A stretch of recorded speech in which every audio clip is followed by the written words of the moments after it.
Good evening. My name is Scott Schaefer, and I want to welcome everyone to our Ask Me Anything session for all of our new students and family members and parents that might have questions about our programs. This is your evening to get those questions answered. And tonight we're going to be hearing from our automotive technology instructor and our collision repair technology instructor. And so here in just a little bit, I'm going to kind of open it up for them to just introduce themselves and talk about their programs just a little bit, and then we'll start to answer some questions as well. For this evening session, we're going to keep it right at 30 minutes. We want to respect your time, but we also want to make sure that you get your questions answered. So if you have a question, we ask that you will put that into the Q&A or the question and answer tab at the bottom of the page. Type your question in there, and then we'll make sure that we get that question to our instructors and we get that answered this evening, and hopefully help you guys out just understanding a little bit more about our programs and what we have to offer here at Meridian. Now, as part of kind of just our opportunity to get to know and see our programs a little bit better, our marketing department put together a 360 tour. And so they went into our automotive program, into our collision repair program, and they shot a 360 video of the classroom, of the lab area. There's on there, you can find a link to an introduction and some just discussion from our instructors, from a student as well, and then just additional information. And so if you'll go to our website and go to meridiantech.edu/visit, you're going to see that 360 tour and be able to click on that and look around at all the different programs that we have and just get familiar with those programs. And so we invite you to do that this evening, and just encourage you to do that so that you get just a better idea of what we have to offer.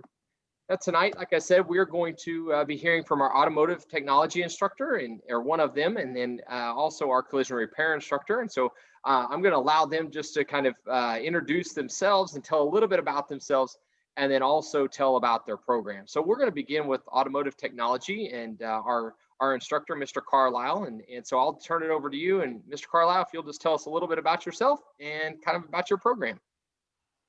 Okay, thanks, Scott. My name is Mr. Carlisle, Rick Carlisle.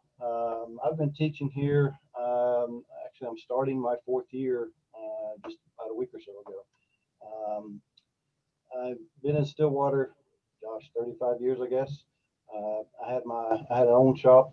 I worked for a few dealerships here in town, and I opened my own shop back on February 15th, 1999, and I sold it February 15th, 2017. So 18, 19 years I had that. I tried to retire. That didn't work out very well. I'm too much of a busybody. They gave me a call and wanted to know if I'd come in and help them out when they were in a little bit of a bind, and came in to sub for a few months, and they offered to give me a full-time teaching position, and I actually went to school to be in education. I was an education major. Didn't think I was going to like it. I came in here, and after working here for a couple months, I figured out that I was probably missing the boat a long time ago. So I thoroughly enjoy teaching these kids, these students, adults and high school students, and it's really rewarding. Okay, awesome. Do you mind telling us just a little bit about your program and kind of what you do in automotive technology? Yeah, it's pretty open. When you come in, there's 5 or 6 different subjects we're going to teach here. Everything's kind of broke down on a 9-week schedule. When you first come in, the first 9 weeks, you're going to learn all the basics and the safety protocols that we have out in the shop. And that's all first-year students. And then after that, after your first 9 weeks, we kind of mix and mingle the first years and the second year students together. And every 9 weeks that changes. So a class that you have, or students you have in your class the second 9 weeks may be totally different the third 9 weeks. But part of the stuff that we teach, I teach engine performance, engine repair, teach brakes and air conditioning. My teaching partner, Mr. Shields, he does the basics and the what else is suspension, and he does electrical 1 and 2, and he's been here a long time, and he is probably one of the best electronics instructors I have ever seen. So if you come into this course, we want to get you in there and get you with him as fast as you can, because that man knows his stuff. Awesome. Thank you very much, Mr. Carlisle. Mr. Young is our collision repair instructor. And so I'm going to allow him to just introduce himself and tell just a little bit about his program. Thanks, Scott. My name's Steve Young. I've been in the collision repair industry for 44 years. I spent the last 27 years here teaching at Meridian Technology Center. I really love it. I mean, you have to be here as long as I have. I like the interaction with the kids. It's just, you know, the everyday thing. We cover everything from, well, we touch on all aspects of collision repair. Anything that's done downtown in body shops, we touch on it here. Our first year students are in non-structural technology, which is the body work part of it. And our second year students are in the refinishing side of it. So the first year you're doing body work, you learn to do all the body work. And there's a lot of things are encompassed in body work. So it's just not that. And then the second year you do the refinishing. And there again, there's way more to it than just painting a fender or something like that. But that's what we do. Okay, awesome. Thank you very much. Like I said to everybody out there that's with us this evening, if you have a question, feel free to drop that in the question and answer tab, and we'll get that answered to our instructors, or get that question to our instructors and have them answer it.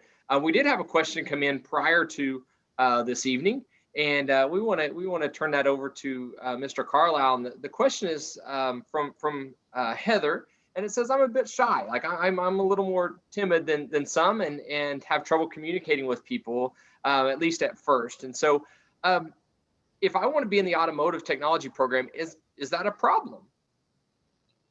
Great question, Heather. No, that is not a problem. You might be surprised at how many of the students that come here as first year students that are a little reserved in that aspect. They're shy around other people.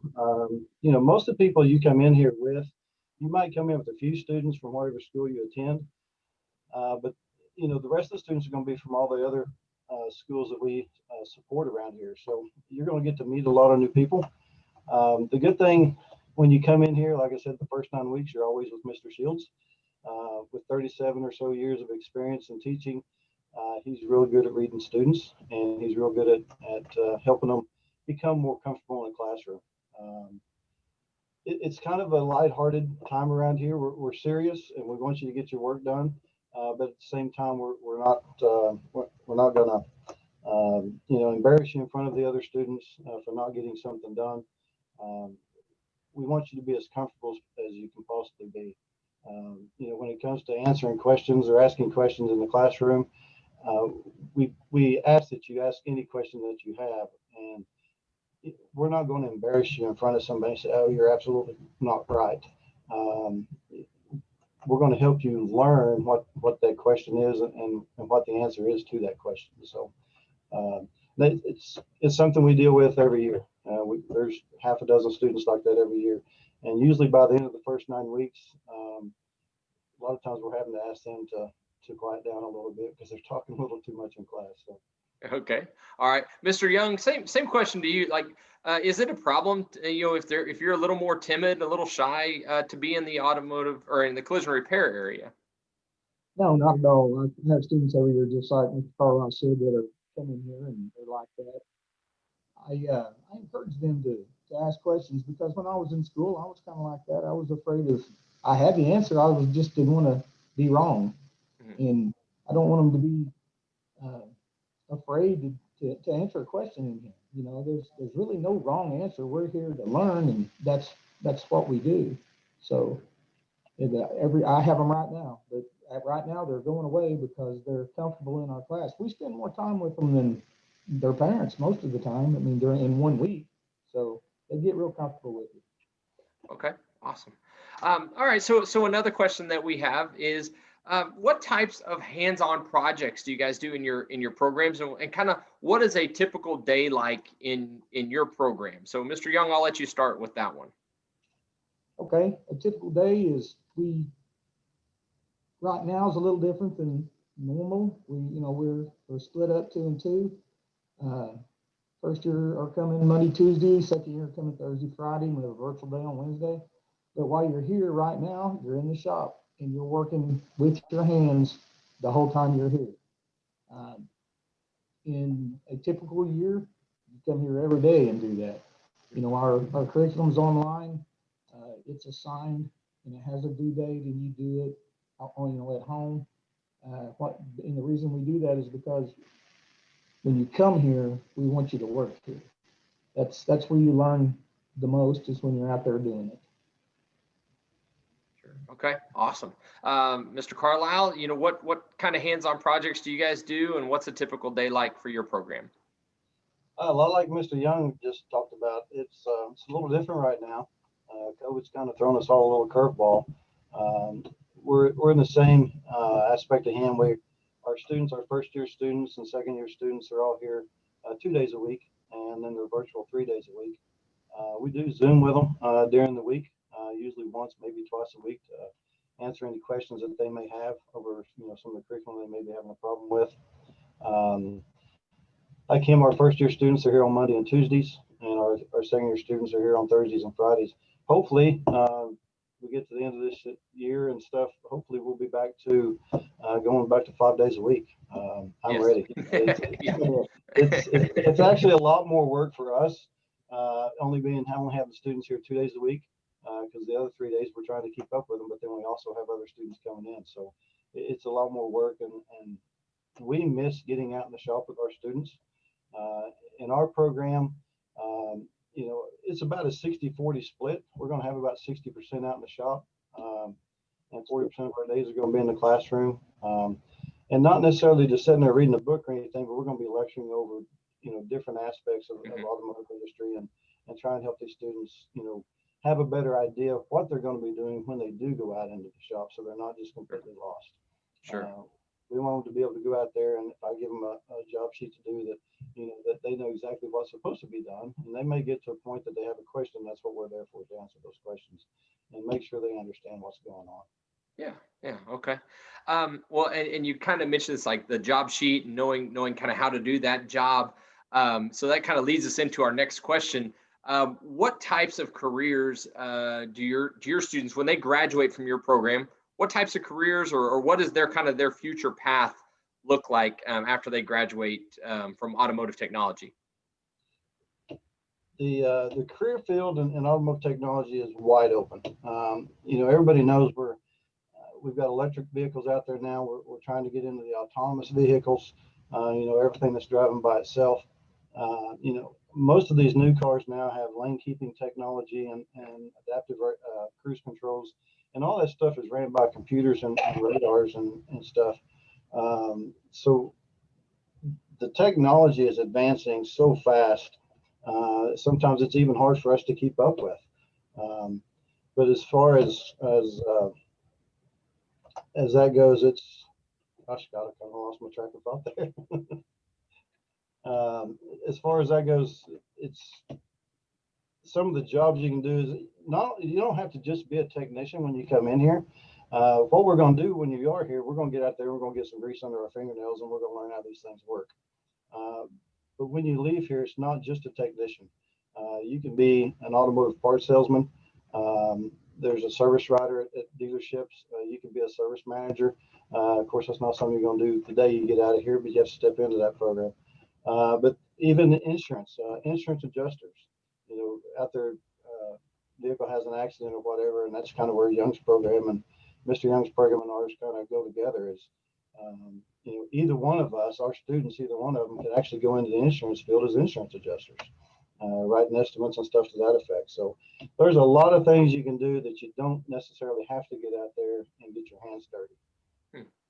Okay, Mr. Young, same question to you. What types of careers do your students go into whenever they graduate, or what's kind of their future path that a lot of the students take? Our program is kind of like a wagon wheel. It has a hub, and we teach all different kinds of things.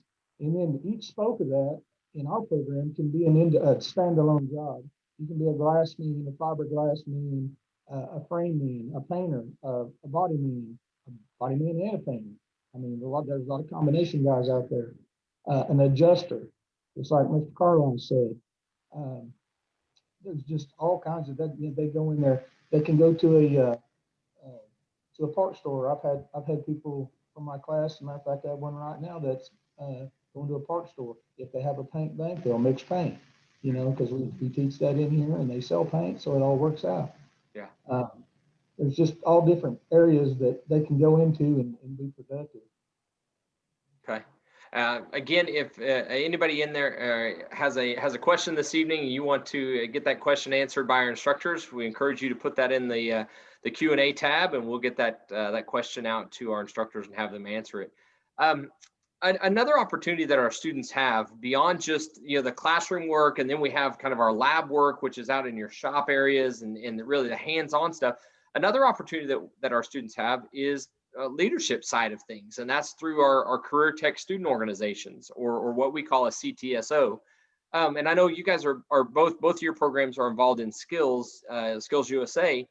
Can you kind of tell us, what types of competitions or what types of leadership activities? What are some opportunities for students beyond just your program that are available through Skills? Mr. Young, I'll let you start with that one.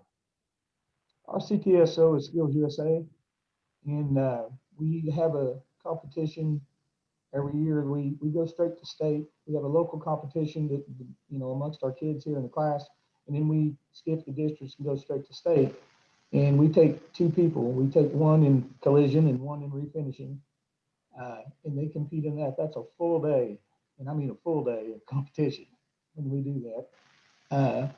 But there's also opportunity for Quiz Bowl. There's job skill demonstration. There's all different kinds of things. Leadership that they can get involved in with SkillsUSA, and they do. It's really a good deal. Okay. All right, Mr. Carlisle, same question to you. I know your program is part of SkillsUSA as well. What types of competitions or activities and things do they do through your program? And like you said, SkillsUSA is our CTSO group here.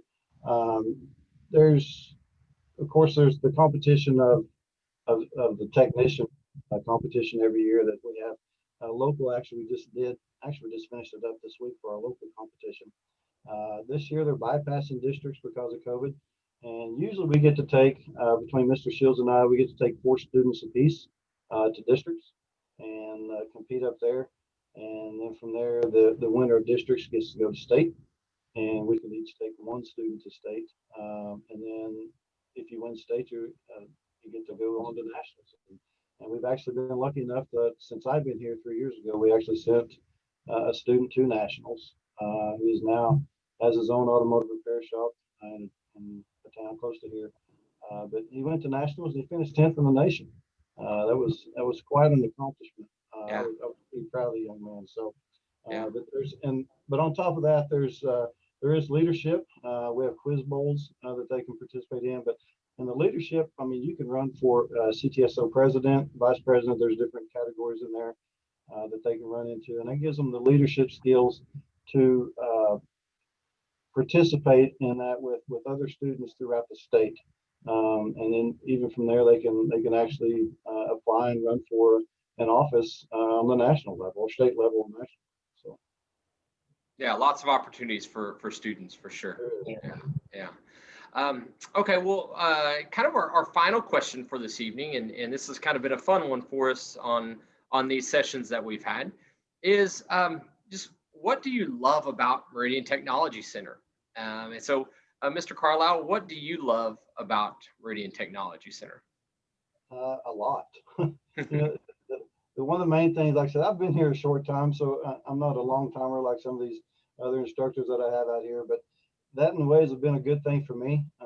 These guys that have been here, like Mr. Young and 20 plus years, and my teaching partner, Mr. Shields, and even the welding guys and some of the ladies up in nursing and stuff. A rookie like me comes in here, and I've been in the field for a long time, so I know what I'm talking about on cars, but in order for me to get that out of my head into our students' head, it was a whole different life change for me. So having that experience with other teachers has really helped. softened the blow to me to come in here and teach. So the family atmosphere that we have here, you know, a lot of us guys, we go to eat lunch every day together, and there's just, I don't know, it's hard to explain exactly how I feel sometimes, but the other thing is the friendships and the relationships that we get to build with our students. That's what that may be even more important to me sometimes than what it is with the faculty here. I've got some of the students that have graduated here in the last 2 years that have moved all over the place. Some have moved to Mexico, some of them are out in California, and I get phone calls and text messages from them all the time. And it kind of brightens my day up when I get a student that calls me or even drops by to talk to us and stuff. So those relationships have been pretty important. Okay.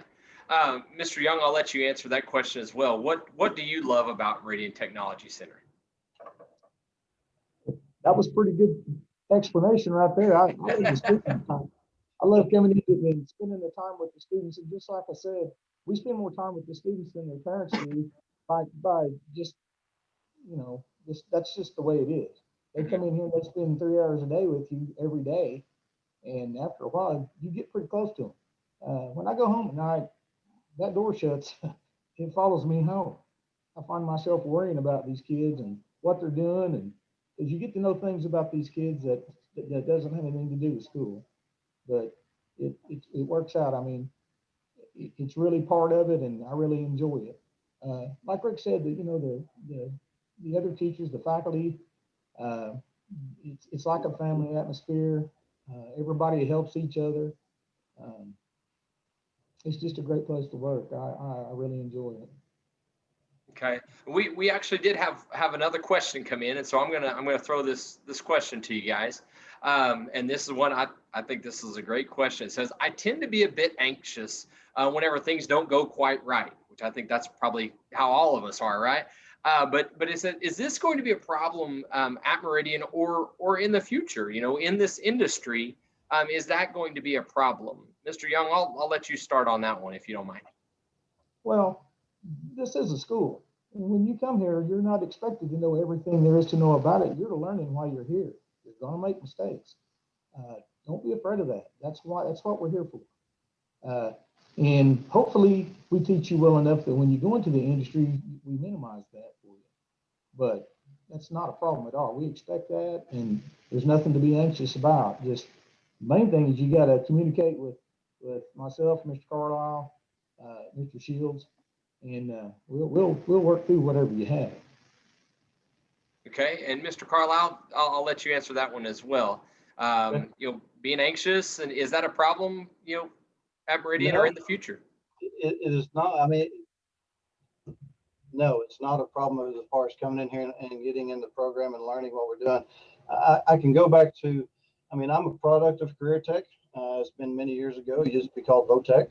And but I'm a product of that from, well, we won't say when, but it was way back in time. But one of the things my instructor always told me then, don't be afraid to make a mistake. That's how you learn. Mm-hmm. And Yes. so that was one of the things I carry over. And I tell my students that all the time. And there's times out here that we will actually put our students in a position that they're going to make a mistake, because it drives home the ability for them to learn better. We're not going to do anything that's going to put them in any kind of harm's way or anything like that. It's going to be a simple mistake that, you know, they'll never forget the rest of their life. I can promise you that. But it's, yeah, being anxious is one thing about it. Once you get here, because I was like that too when I first started. One thing about it, you will learn a lot of patience working on vehicles.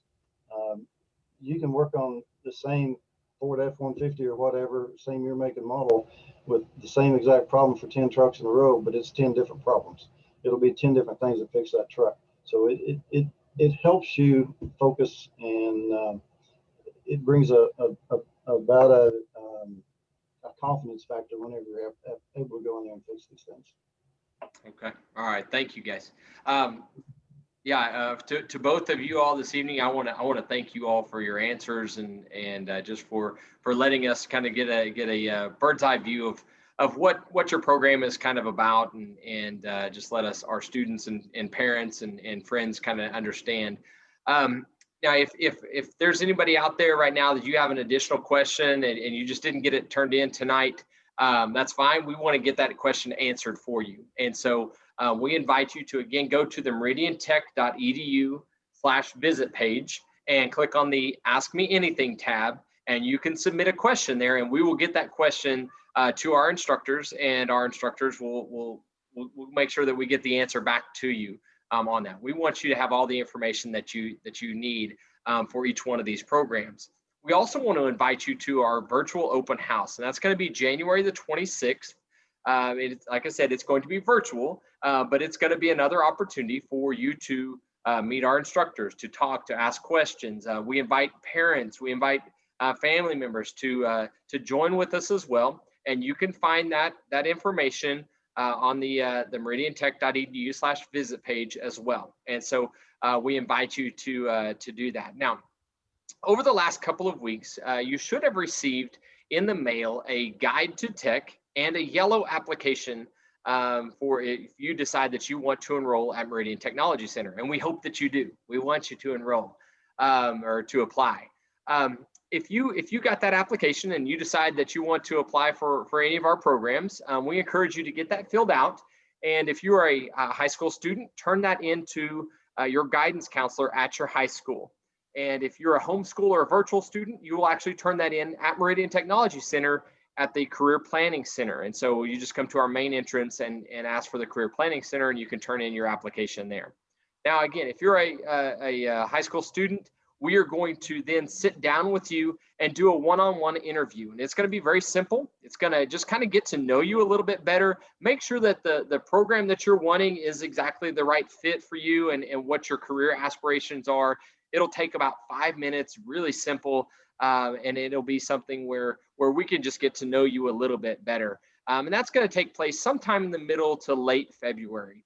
After that, usually around after spring break, maybe a little bit later, into the first part of April, we will be sending out our acceptance letters for those students that have been accepted to Meridian Technology Center. So that's something to be looking forward to kind of in the future. Again, if you guys have any questions, feel free to either do the Ask Me Anything tab on our visit page, or you can call our phone number and ask for the Career Planning Center. Our phone number is 405-377-3333, or you can email us at cpc@meridiantech.edu. Again, we thank you for your time, students, family members, parents. We thank you, Mr. Carlisle, Mr. Young, thank you for your time as well and for answering all of our questions this evening. We just want to thank everyone and hope that you have a great evening. Thank you, Scott.